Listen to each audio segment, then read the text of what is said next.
సాంప్రదాయ రుచుల చిరునామా Sri Manikanta sweets and bakery, Paidi Bhimavaram, Tagarapu Valasa, Visakhapatnam. దేశంలో ప్రసిద్ధ పుణ్యక్షేత్రంగా పేరుగాంచిన సింహాచలంలో నేడు చందనోత్సవం వైభవంగా జరిగింది. ఏడాది పొడవునా చందనంతో కప్పబడి ఉండే స్వామివారు ఈ ఒక్కరోజే భక్తులకు నిజ రూపంలో దర్శనమిచ్చారు.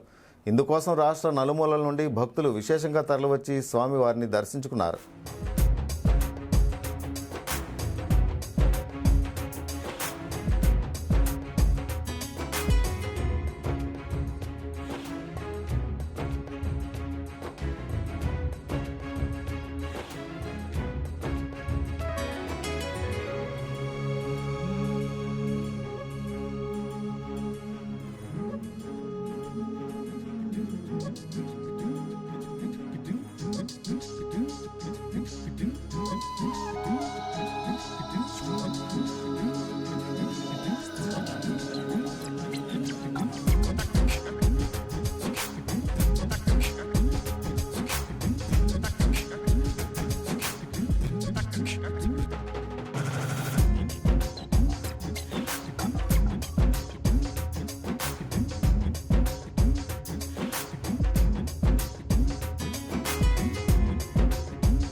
అక్షయ తృతీయ సందర్భంగా నిర్వహించిన ఈ చందనోత్సవానికి భక్తులు లక్షలాదిగా తరలివచ్చారు. చందనాన్ని విడిచి స్వామివారు భక్తులకు నిజరూప దర్శనమివ్వడంతో భక్తులంతా చెప్పలేని ఆనందాన్ని పొందారు. ఇందుకోసం ఆలయ ప్రాంగణాన్ని పుష్పాలతో చక్కగా అలంకరించారు. ఈ సందర్భంగా వేకువజామున 3 గంటల నుంచే భక్తులకు దర్శనాన్ని కల్పించారు. ఈ నేపథ్యంలో సింహాచలం దేవస్థానం అనువంశిక ధర్మకర్త పూసపాటి అశోక్ గజపతి స్వామివారిని దర్శించుకున్నారు. ఆయనతో పాటు కేంద్ర మంత్రి కొండపల్లి శ్రీనివాస్, హోంమంత్రి వంగలపూడి అనిత, టీడీపీ రాష్ట్ర అధ్యక్షుడు పల్లా శ్రీనివాస్ మరియు పలువురు ఎమ్మెల్యేలు, ఉన్నతాధికారులు స్వామివారి నిజరూప దర్శనాన్ని చేసుకున్నారు.